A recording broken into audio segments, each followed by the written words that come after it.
প্রিয় দর্শক, আমন্ত্রণ আজ দুপুরে। আপনাদের সঙ্গে আছি আমি নুহাত সাওম। সবাইকে শুভেচ্ছা জানিয়ে শুরু করছি আজ দুপুরের আজকের আয়োজন। আজ থাকছে সংস্কৃতি, এনটিভি অনুষ্ঠান সূচি ও দুপুরের অতিথি। প্রথমেই থাকছে সংস্কৃতি।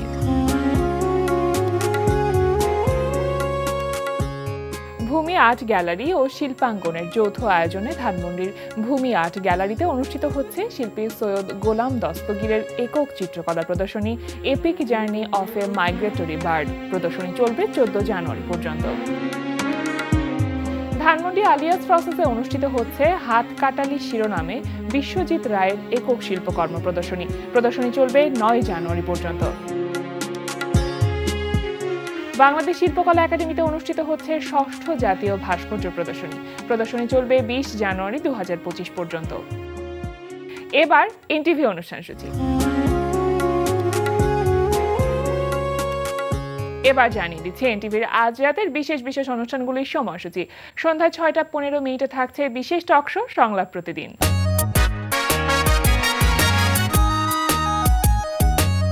রাত 8:20 থাকছে শফিকুর রহমান শান্তনুর রচনায় সাজিন আহমেদ বাবুর পরিচালনায় ধারাবাহিক নাটক ঘরের শত্রু বিভীষণ।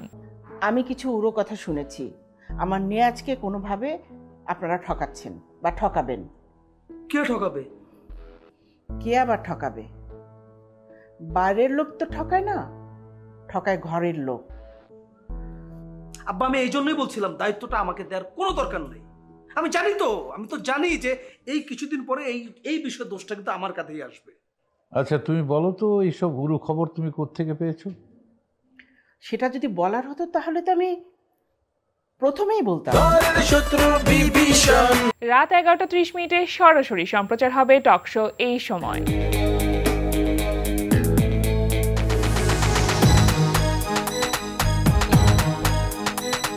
এই ছিল এনটিভির আজ রাতের বিশেষ বিশেষ অনুষ্ঠানগুলির সময়সূচি।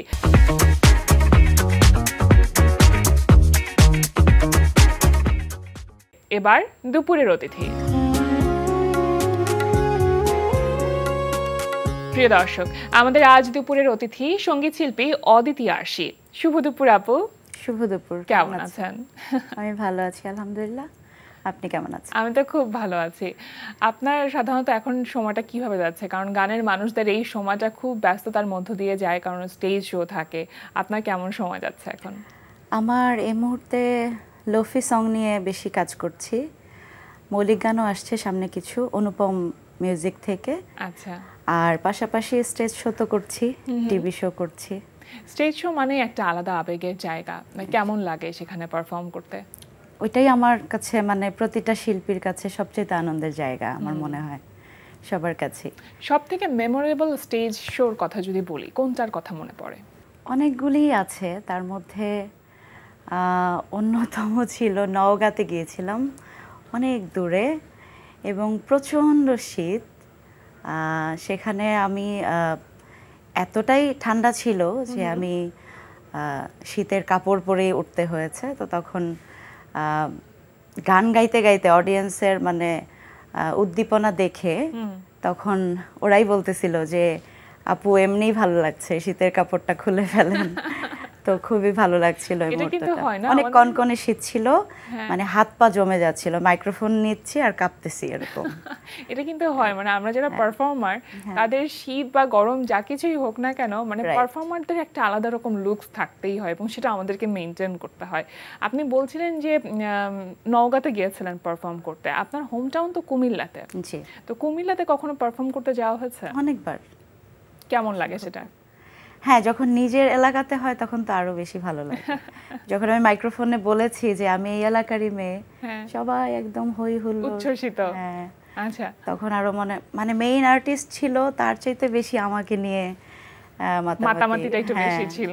আচ্ছা, কুমিল্লায় আপনার শৈশবটা কেটেছে কি? কুমিল্লাতে না, আমার শৈশব ঢাকাতেই কেটেছে। কুমিল্লাতে আমার খুব কম থাকা হয়েছে, বেড়াতে যাওয়া হয় আর কি। তার মানে সঙ্গীতের শিক্ষা বা তালিম নেওয়া সেটা সম্পূর্ণ ঢাকাতেই? হ্যাঁ। সেটা কোথায় বা কার কাছে শেখা হয়েছে? আমি প্রথমে শিখেছি কচি কণ্ঠ স্কুলে, ওখানেই আমাদের একাডেমি ছিল, আমি ওখানেই পড়াশোনা করেছি ওই স্কুলে। আর তারপরে আমার বাসায় একজন গুরুজি ছিলেন উস্তাদ আহমেদ আলী, তো উনি সম্ভবত মারা গেছেন, ওনার সাথে অনেক দিন যোগাযোগ নেই, আমরাও মানে শিফট করার পরে আর যোগাযোগ হয়নি। পরিবার থেকে কি সব রকম সহযোগিতা পেয়েছেন, মানে গান শেখা বা গানটাকে এত দূর নিয়ে আসা এটার ব্যাপারে? অবশ্যই, আসলে পরিবারের সাপোর্ট না থাকলে তো সম্ভব হয় এতটা না। সহজ না, সম্ভব বাট সহজ না, খুব কঠিন। পরিবারের সবাই, আমার হাজবেন্ড, আমার বেবি, সবাই আমাকে খুব আর এই বাবা মা ব্যাপারে বাবা মা হ্যাঁ, বাবা মা তো অবশ্যই, তারা তো সবসময় চায় সন্তানরা ভালো কিছু করুক। তো আমার মায়ের যেমন ইচ্ছে ছিল যে আমি ডাক্তার হব, তো পরে কিভাবে যেন সঙ্গীত শিল্পী হয়ে গেছি জানি না। বলা যায় মনের ডাক্তার হয়ে গেছে, হ্যাঁ। কারণ গান তো একটা ইমোশনের ব্যাপার। হ্যাঁ, গান দিয়ে মানুষের মন ভালো করে দেওয়া যায়। Right. এখন আমরা একটু মন ভালো করি, একটু গান শুনে ফেলি। আচ্ছা, আমার খুব ফেভারিট একটা গান ফাহমিদা নবী ম্যাম গেয়েছিল, এটা একটু চেষ্টা করছি।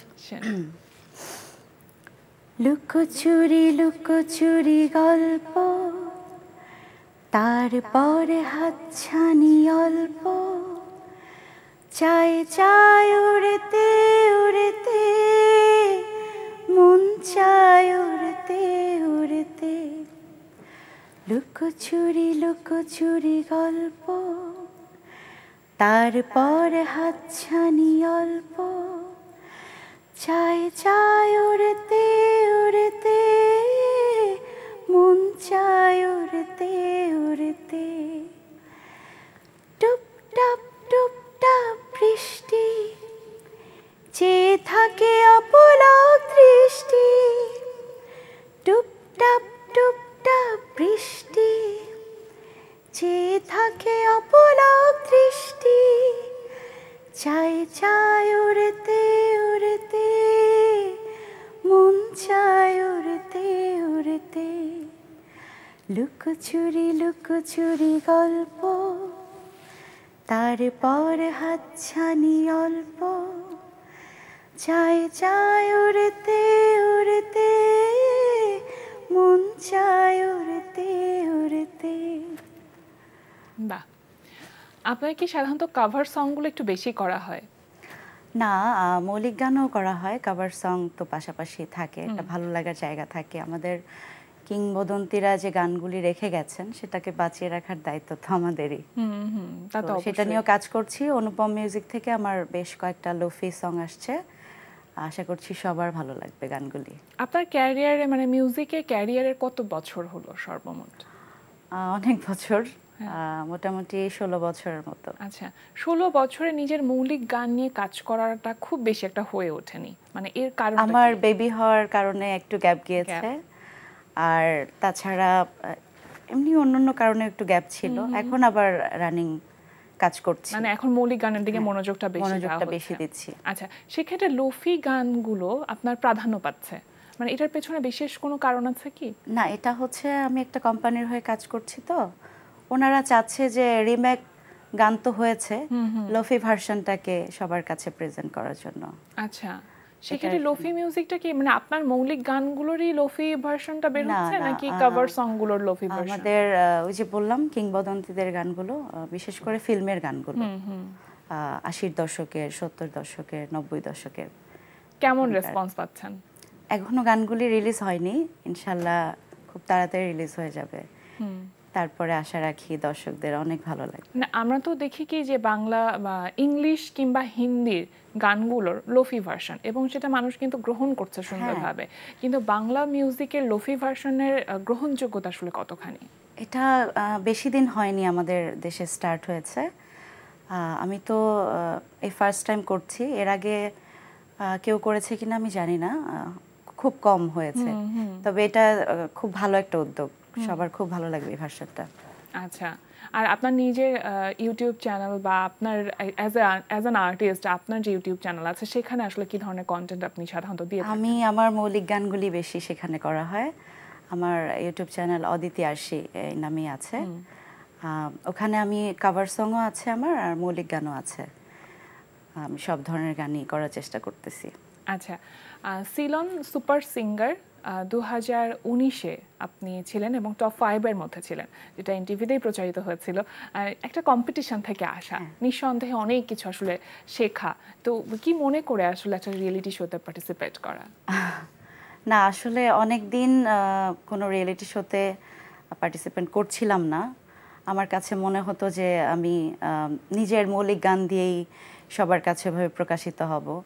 তারপরে হঠাৎ করে আমার কাছে একটু ইন্টারেস্টিং লাগলো যে গৃহিণীদের নিয়ে এই রিয়েলিটি শোটা ছিল। তো আমি কি মনে করে যেন মানে রেজিস্ট্রেশন করে ফেললাম এবং আমি সবগুলি রাউন্ডে আল্লাহর মতো টিকে গেলাম। টপ 5 পর্যন্ত আমি গিয়েছি। ইনশাআল্লাহ আমার জন্য এটা অনেক পাওয়া। পার্থ বড়ুয়া স্যারকে অনেক ধন্যবাদ। আমাদের টিমের উনি ছিলেন, আমাদের বিচারক ছিলেন, ফাহমিদা নবী ম্যাম ছিলেন। আর জার্নিটা খুব মজার ছিল সবার সাথে, মানে আমরা আলাদা একটা টিম, সবাই গৃহিণী।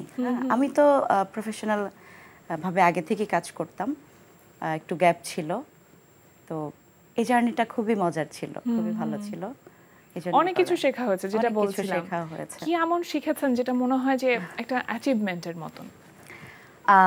আমাদের গ্রুমিং যারা করিয়েছেন পার্থ মজুমদার স্যার, আচ্ছা, তারপরে আরো একজন ছিল, ওনার নামটা এই মুহূর্তে মনে করতে পারছি না। আমাদেরকে যেটা শেখানো হয়েছে যে অ্যাজ এ সিঙ্গার বা একজন সঙ্গীত শিল্পী শুধু গান না, তার আচার আচরণ, ব্যবহার, হাঁটা চলা, বাচনভঙ্গি সবকিছুই আমাদেরকে ওখানে শেখানো হয়েছে নতুন করে। এবং গান কিভাবে গাইতে হয়, কিভাবে প্রেজেন্ট করতে হয়, কথা বলা, স্টেজে উঠে কথা বলা, স্টেজে ওঠা, হাঁটা, নামা সবকিছুই সেখানে আমাদেরকে নতুন করে শেখানো হয়েছে।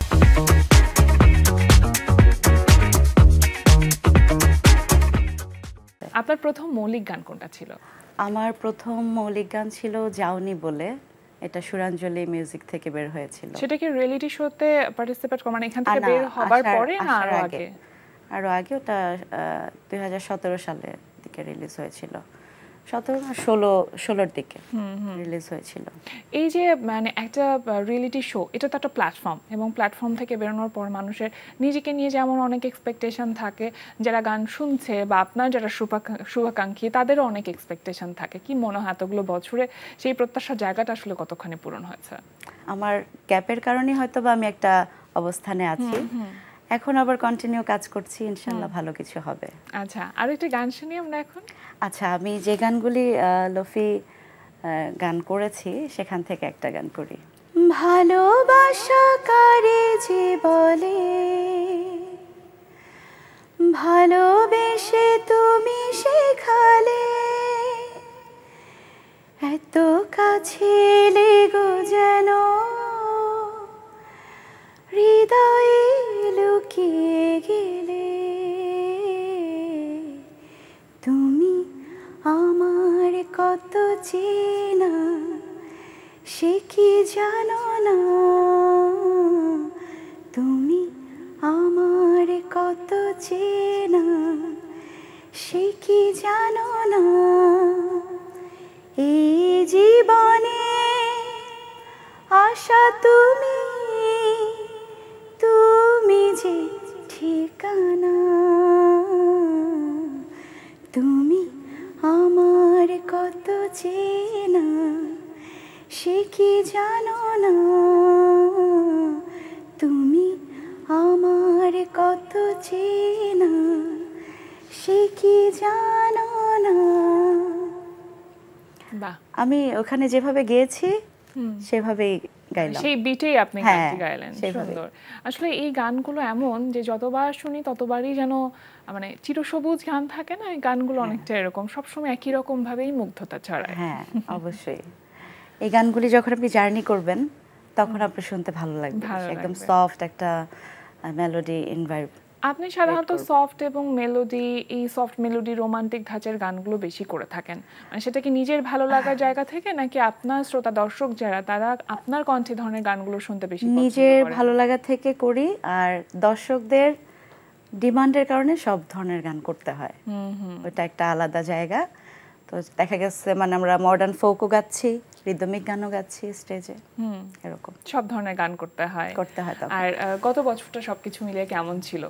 আমার কাছে মনে হয়েছে যে কবে এটা শেষ হবে, কবে আবার আমরা একটা স্বাভাবিক লম্বা হব, বছর মনে হচ্ছে কবে মানে আমরা আবার গানের জগতে ফিরতে পারবো, স্বাভাবিক লাইফে ফিরতে পারবো। সেটাই। নিশ্চয়ই এই বছরটা নিয়ে অনেক পরিকল্পনা আছে। ইনশাল্লাহ, এই যে আমার ভালো ভালো কাজ সামনে আসছে। মৌলিক গানের কাজ, হ্যাঁ, মৌলিক গান আসছে। খুব সম্প্রতি কোনো গান কি রিলিজ হবে এমন কিছু? হ্যাঁ, এই জানুয়ারি মাসে একটা গান আসবে, ওটা আমার মৌলিক গান, ওইটা অনুপম মিউজিক থেকে আসবে। ওটা আমি লিখেছি, আমি সুর করেছি। বাহ, চমৎকার। তার মানে নিজের লেখা এবং সুর করাও হ্যাঁ, হচ্ছে।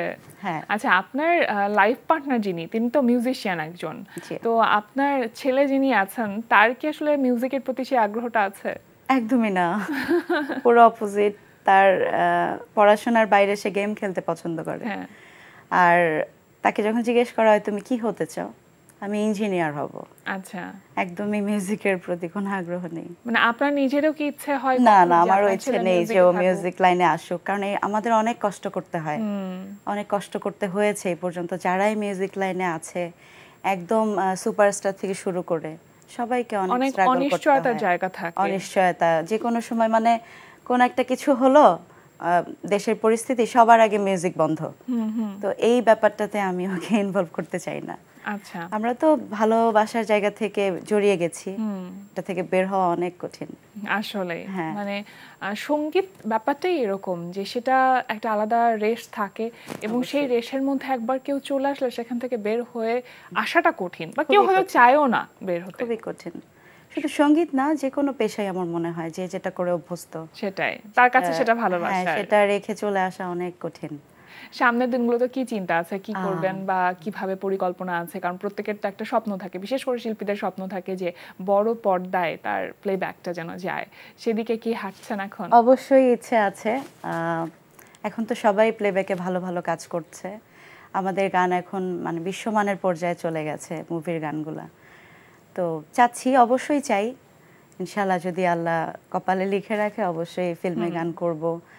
আর আমি চাই আমার কিছু মৌলিক গান বেঁচে থাকুক, 1000 বছর, 100 বছর মানুষ শুনবে। অবশ্যই মৌলিক গানের দিকে ভালো ভালো কাজ মনোযোগ করার দেওয়াটা ইচ্ছা ভীষণ আছে। গুরুত্বপূর্ণ যে কোনো শিল্পীর জন্য।